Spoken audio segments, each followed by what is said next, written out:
ഒരിക്കലും നടിയാകരുത് എന്ന് അമ്മ ആഗ്രഹിച്ച അതിലേക്ക് ചേച്ചിയുടെ നിയോഗമാണ് അതെ, തീർച്ചയായിട്ടും ദൈവം കൊണ്ടെത്തിക്കുകയാണ് ചേച്ചി അവിടെ കൊണ്ടെത്തിക്കുക മാത്രമല്ല നമ്മൾ പറഞ്ഞ പോലെ 41 നീണ്ട വർഷങ്ങൾ ചേച്ചിക്ക് അവിടെ നിൽക്കാനും സാധിച്ചു. ഇപ്പൊ നമ്മൾ തുടക്കത്തിൽ പറഞ്ഞ പോലെ തന്നെ ഞാൻ ചേച്ചീനെ വിളിക്കുമ്പോൾ ചേച്ചി തമിഴ് സെറ്റിലായിരുന്നു അല്ലെ.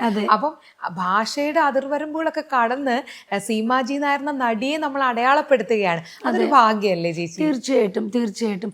കാരണം ഭാഗ്യം ഇപ്പൊ ഇതുവരെ നമുക്ക് കിട്ടിയതും ചെയ്തതും നമ്മളിവിടെ നിൽക്കുന്നതും എല്ലാം നമുക്ക് ബോണസ് മാത്രമാണ്. എല്ലാം നമുക്ക് ബോണസാണ്. ഞാനിപ്പോൾ അതാണ് പൊന്നിയോട് പറഞ്ഞ് നമ്മുടെ കൂടെ വന്നവരൊന്നും നമുക്കിപ്പോഴും ഫീൽഡിൽ ഇല്ലാത്ത അവസ്ഥയിലുണ്ട്. പിന്നെ ഞാൻ എപ്പോഴും ആലോചിച്ചൊരു കാര്യം, നമുക്ക് ഇപ്പം ഇതിൽ നിന്നും ഒരു ലെവലിലുള്ള ആൾക്കാരിൽ താഴെയുള്ളവർക്ക് അധികം അങ്ങനെ സമ്പാദിക്കാനോ ഒന്നും നമുക്ക് പറ്റത്തുണ്ടാവില്ല. കാരണം ഉള്ളവർക്കുണ്ട് കലയിൽ, ഇല്ലാത്തവർക്ക് ഇല്ല. അങ്ങനെയാ. അപ്പം എന്നാന്ന് വെച്ചാൽ ഈ ഫെയിം ഇതൊരു വലിയ പ്രശ്നമാണ്. ഒരു ഫെയിം വരുമ്പോൾ നമ്മുടെ ജീവിതവും നമ്മുടെ യാത്രകളും നമ്മുടെ വസ്ത്രധാരണ രീതികളും നമ്മൾ നിൽക്കുന്നതും ഇരിക്കുന്നതും ഒക്കെ ആ ഒരു നമ്മുടെ സ്റ്റാറ്റസിനെ കീപ്പ് ചെയ്തിട്ടായിരിക്കണം. അപ്പോൾ ഈ ഫീൽഡിൽ വന്നതും നിന്നതും ഇരിക്കുന്നതും നിൽക്കുന്നതും ഒക്കെ ഈശ്വരൻ നമുക്ക് തന്ന ബോണസായിട്ട് തന്നെ നമ്മളതിനെ കാണുമ്പോഴും ഈ പാതകൾ അതികഠിനമാണ്. കാരണം നമുക്ക് കുറച്ച് ദിവസം വർക്കില്ലെങ്കിൽ ചിലപ്പോൾ പല വീടുകളും പട്ടിണിയായി പോകുന്ന ഒരു ഘട്ടമുണ്ട്. പലരും എന്നെ വിളിച്ച് അവരുടെ ദുഃഖങ്ങൾ പറയുന്നുണ്ട്. മരുന്ന് മേടിക്കാൻ നിവൃത്തിയില്ലാത്തവർ, വാടക കൊടുക്കാൻ നിവൃത്തിയില്ലാത്തവർ, കുഞ്ഞുങ്ങളുടെ ഫീസ് അടയ്ക്കാൻ നിവൃത്തിയില്ലാത്തവർ. ഞാനും അതേ പാതയിലൂടെ പലപ്പോഴും കടന്നു പോയിട്ടുണ്ട്. അപ്പോൾ എന്താണെന്ന് വെച്ച് കഴിഞ്ഞാൽ ഈ കല എന്നത് നമ്മൾ ഒരുപാട് ഇഷ്ടപ്പെടുമ്പോഴും നമ്മൾ ഭയങ്കരമായിട്ടും നമ്മൾ ഓരോ ദിവസവും വർക്കില്ലാതെ വരുമ്പോൾ മുന്നോട്ട് എങ്ങനെയെന്നുള്ള ഒരു ക്വസ്റ്റ്യൻ മാർക്കിൽ കൂടെ നമ്മൾ പൊയ്ക്കൊണ്ടിരിക്കുന്നുണ്ട്, എന്നെപ്പോലുള്ള ഒരുപാട് പേര്. അപ്പം അതുകൊണ്ട് അത്ര സുഖകരമായ ഒരു അവസ്ഥയായിരിക്കില്ല. പക്ഷെ ഈശ്വരൻ തന്ന എല്ലാ നന്മകൾക്കും നമ്മൾ നന്ദി പറയുന്നു. ഇപ്പൊ ചേച്ചി ഇത് പറഞ്ഞുകൊണ്ട് തന്നെയാണ് ഞാനിത് ചോദിക്കുന്നത്. ഇപ്പൊ ആത്മ പോലൊരു സംഘടനയുടെ അല്ലെ വൈസ് പ്രസിഡന്റ് ആയിരുന്നു. അതെ, അതുകൊണ്ട് തന്നെ ചോദിക്കണ്ടേ ചേച്ചി, ഇങ്ങനത്തെയുള്ള സംഘടനകൾ ഇപ്പൊ അമ്മയിലും ചേച്ചി അംഗമാണ്. അതെ.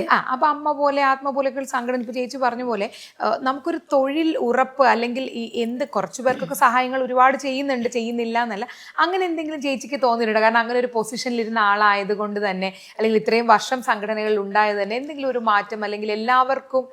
ഇല്ല മോളെ, അത് നടക്കാത്ത കാര്യമാണ്. ഞാനിത് എൻ്റെ അഭിപ്രായം മാത്രമാണ് പറയുന്നത്. കാരണം മറ്റുള്ളവർക്ക് ചിലപ്പോൾ ഇതിൽ അഭിപ്രായ വ്യത്യാസങ്ങളുണ്ടാകും.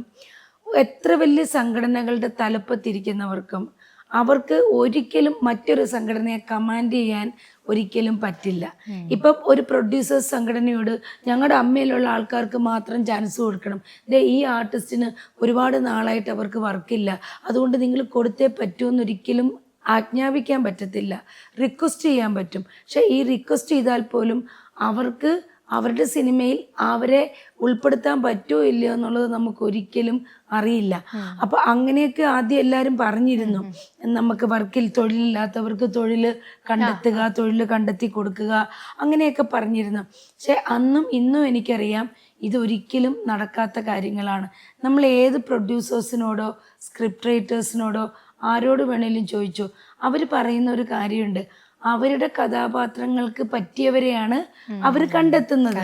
ഒരാൾ റെക്കമെൻഡ് ചെയ്താൽ, ഒരാൾ ഒരു ഫോഴ്സ്ഫുള്ളി ഇവർ തന്നെ ഈ ക്യാരക്ടർ ചെയ്യട്ടെ, അവർക്ക് ഒരു നിവൃത്തിയും ഇല്ലാത്തവരാണെന്ന് പറയുന്നു എന്ന് പറഞ്ഞിട്ട് ആരും ഇവിടെ ഒരാൾക്ക് വിളിച്ച് ചാൻസ് കൊടുക്കാനായിട്ട് പോകുന്നില്ല. അതുകൊണ്ട് നമ്മൾ, എൻ്റെ ഒരു അഭിപ്രായത്തിൽ, ആർക്കും അങ്ങനെ തൊഴിലിടങ്ങൾ കണ്ടെത്തി അല്ല സൃഷ്ടിക്കാനൊന്നും പറ്റില്ല. അല്ലെന്നുണ്ടെങ്കിൽ ഇവരെന്തെങ്കിലുമൊക്കെ ഒരു സ്ഥാപനങ്ങളൊക്കെ തുടങ്ങി, ഇപ്പം ഞാൻ പറയട്ടെ, അങ്ങനെ ഒക്കെ തുടങ്ങി അതിലൊക്കെ ഇവര് ജോലികളായിട്ട് ഇങ്ങനെ കൊടുക്കണം. ഇപ്പം നമ്മൾക്കിപ്പം ഒരു ഹോസ്റ്റൽ തുടങ്ങി, അല്ലെങ്കിൽ ഒരു ആതുര ശുശ്രൂഷ, അങ്ങനെ ഒരു നമ്മുടെ ഓൾഡ് ഏജ് ഹോമുകൾ തുടങ്ങി അവിടെ ഒരു 5 പേരെ നിർത്തുക, അവർക്കൊരു സ്ഥിരമായിട്ട് ഒരു വരുമാനം അങ്ങനെയൊക്കെ ഒരു സാധനം ചെയ്യേണ്ടി വരും. അതൊക്കെ നമുക്കൊന്നും അങ്ങനെയുള്ള കാര്യങ്ങളിലേക്കൊന്നും അത്ര കടന്നാരും പോകും എന്ന് എനിക്ക് തോന്നുന്നില്ല.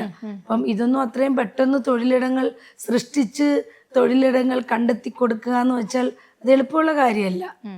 എനിക്ക് തോന്നുന്നു പേഴ്സണലി റെക്കമെൻഡ് ചെയ്യാൻ പറ്റും. അതെ അവർക്ക് ഇത്തിരി ഇത് ബുദ്ധിമുട്ടാ, ഒന്ന് ചെയ്യാമോന്ന് ഒരു കൂട്ടം ആൾക്കാർക്ക് വേണ്ടി ഒരിക്കലും റെക്കമെൻഡ് ചെയ്യാൻ പറ്റില്ല.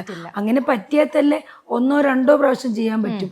ആ 1-2 പ്രാവശ്യം ചെയ്യുന്നത് കൊണ്ട് പണിയില്ലാതിരിക്കുന്ന എല്ലാരെയും അഭിനയിപ്പിക്കാൻ പറ്റുമോ? ഒരിക്കലും ഇല്ല.